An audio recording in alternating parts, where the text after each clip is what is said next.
Imagina una raíz tan valiosa que un emperador romano la aceptaba como forma de pago. No en oro, no en plata, en raíces.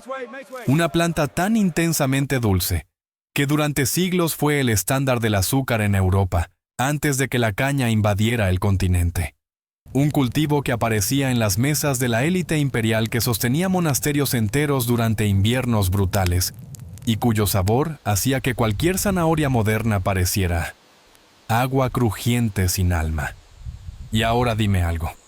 Si es tan extraordinaria, ¿por qué nunca la has visto en un supermercado? No hay etiqueta, no hay estantería vacía, no hay versión orgánica premium. Simplemente desapareció. Pero aquí está lo inquietante. No fue eliminada porque fuera débil. No fracasó por falta de rendimiento. No fue reemplazada por algo más nutritivo. Fue descartada porque era demasiado compleja, demasiado irregular, demasiado real. En algún momento de la historia decidimos que la perfección visual era más importante que la densidad nutricional, que la uniformidad valía más que el sabor, que una raíz recta y naranja era preferible a un racimo dulce y rebelde que no cabía en una máquina industrial. Cambiamos el azúcar más intenso de la tierra por algo que encaja mejor en plástico. Esta es la historia del cultivo que la agricultura moderna no pudo domesticar, la raíz que los emperadores deseaban y que el sistema industrial decidió enterrar. Bienvenido a la historia del skirret. Para entender por qué el skirret fue olvidado primero, hay que entender qué es realmente. No es otra zanahoria rara, no es una curiosidad botánica exótica, es una anomalía agrícola. Mientras la mayoría de las raíces que consumimos hoy, zanahorias, chiribías, nabos, son plantas bianuales, el skirret juega en otra liga. Una zanahoria vive en ciclos cortos.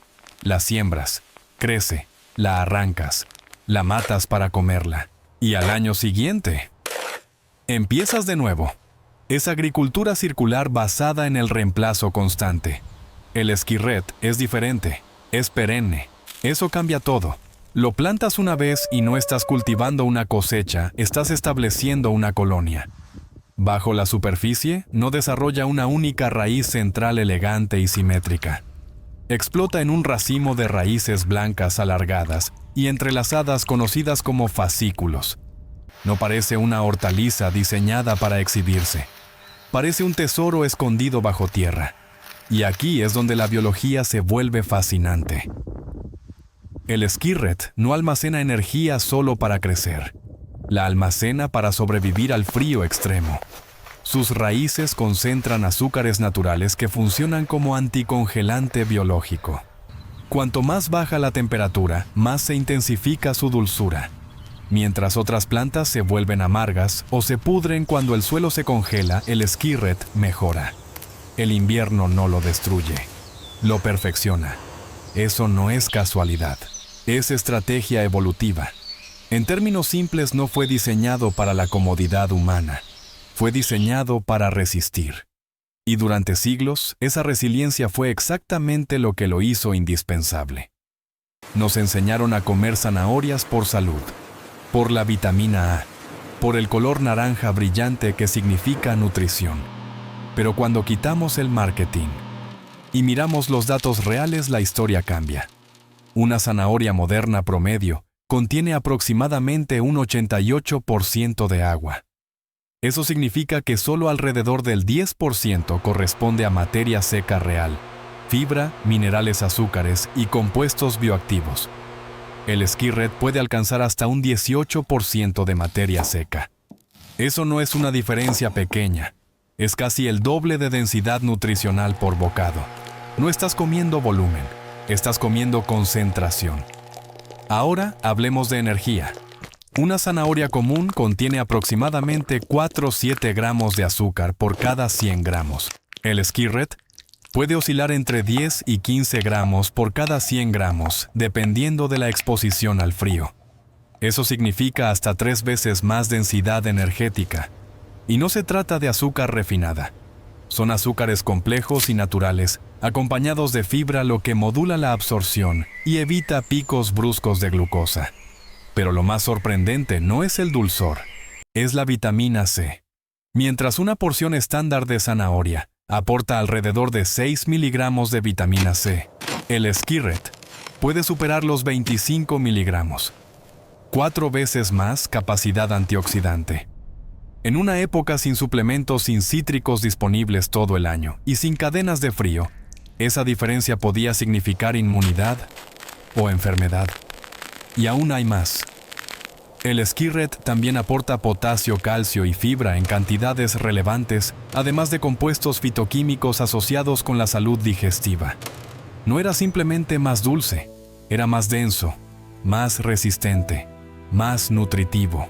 Entonces la pregunta inevitable es, si era superior en sabor, energía y micronutrientes, ¿por qué lo reemplazamos? La respuesta no está en la biología, está en la economía.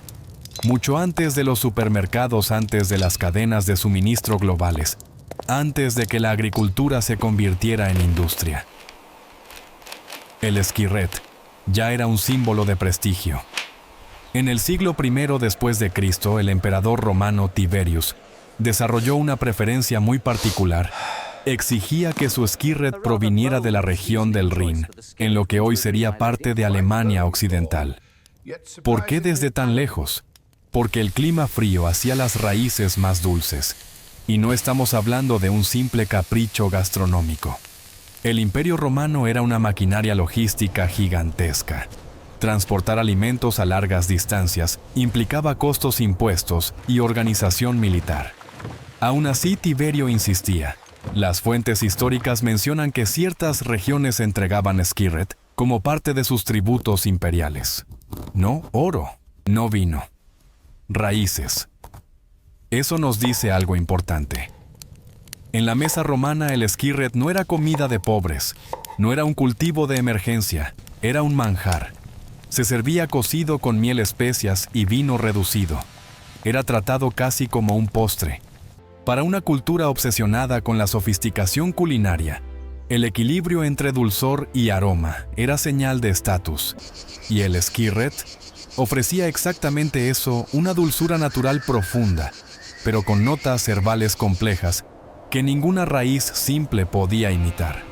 Después de la caída de Roma, muchas tradiciones agrícolas desaparecieron, pero el Skirret sobrevivió, no como lujo imperial, sino como seguro de vida.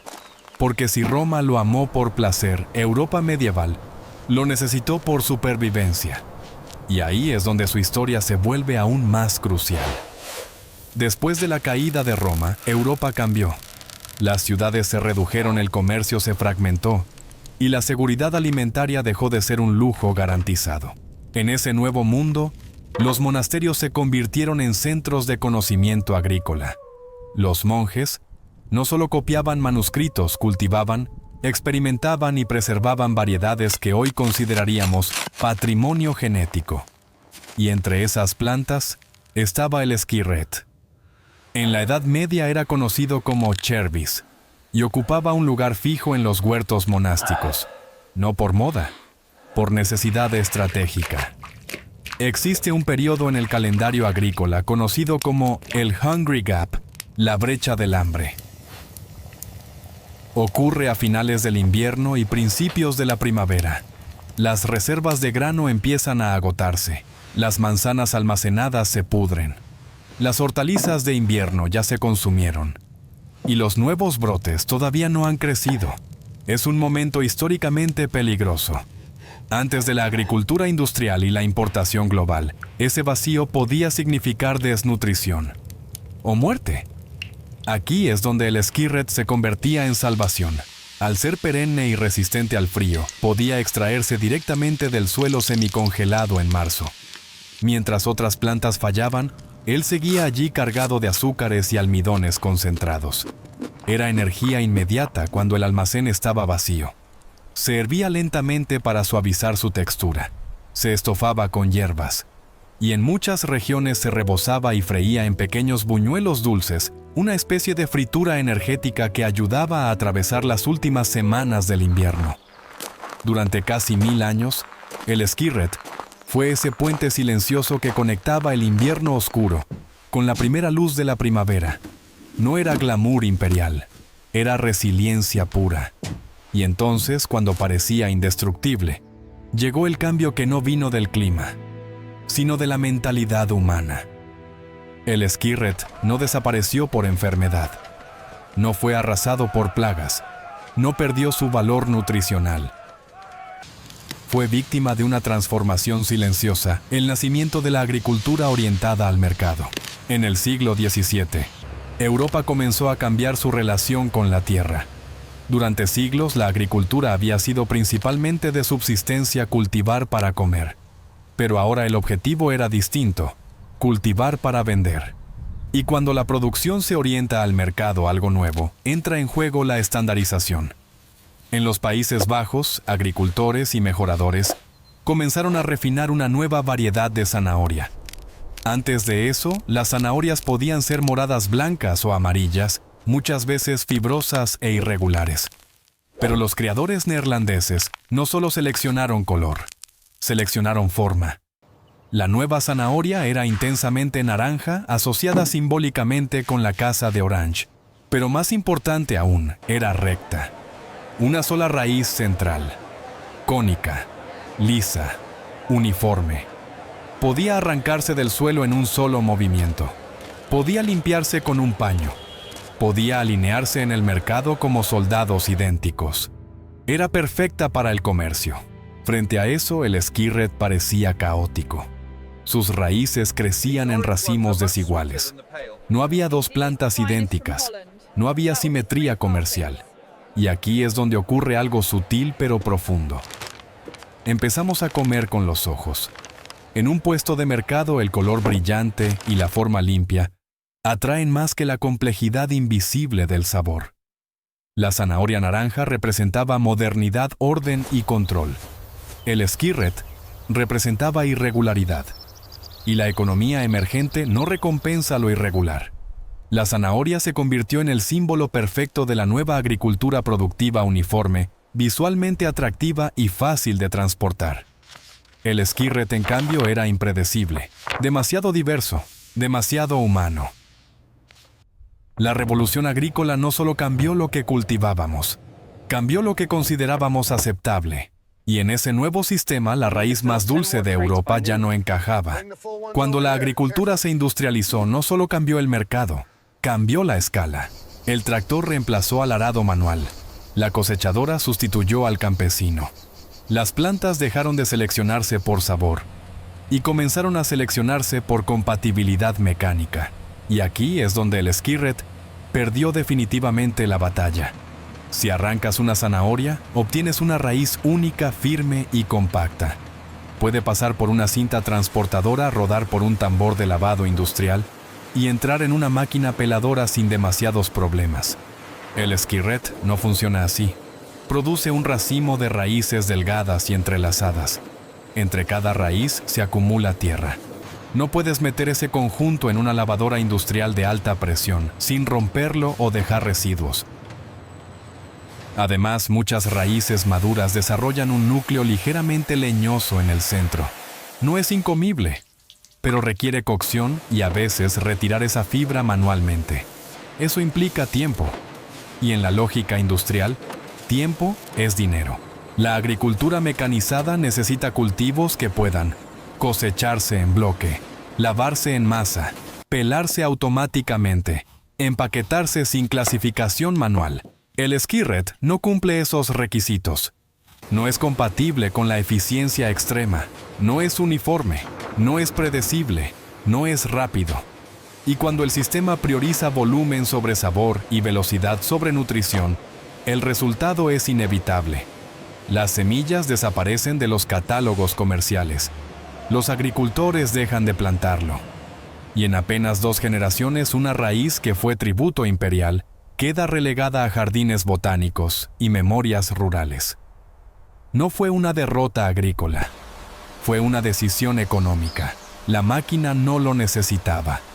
Y en el mundo moderno, lo que la máquina no necesita, simplemente deja de existir.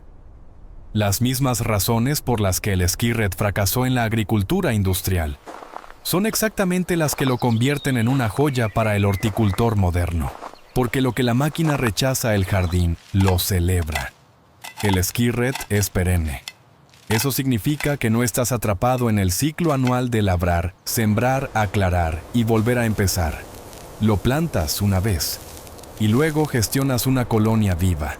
Para cosechar no arrancas todo. Simplemente desentierras un grupo maduro, separas las raíces más gruesas y blancas para la cocina y vuelves a colocar la corona en el suelo. La planta continúa creciendo. No estás agotando tu cultivo. Estás interactuando con él. Es una lógica completamente distinta a la agricultura extractiva. Además, el skirret prospera en semisombra. En sistemas de permacultura puede cultivarse bajo árboles frutales, ocupando ese espacio que normalmente queda improductivo. Mientras otras hortalizas exigen sol pleno, riego constante y suelos perfectamente preparados, el skirret tolera condiciones variables y temperaturas bajas.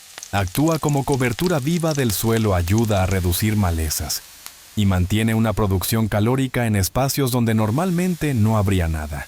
Y luego está el sabor. Asado lentamente desarrolla una dulzura profunda casi caramelizada, con matices que recuerdan al perejil y a la chiribía. Es más complejo que la zanahoria, más aromático. No es un sabor plano, es un sabor con historia.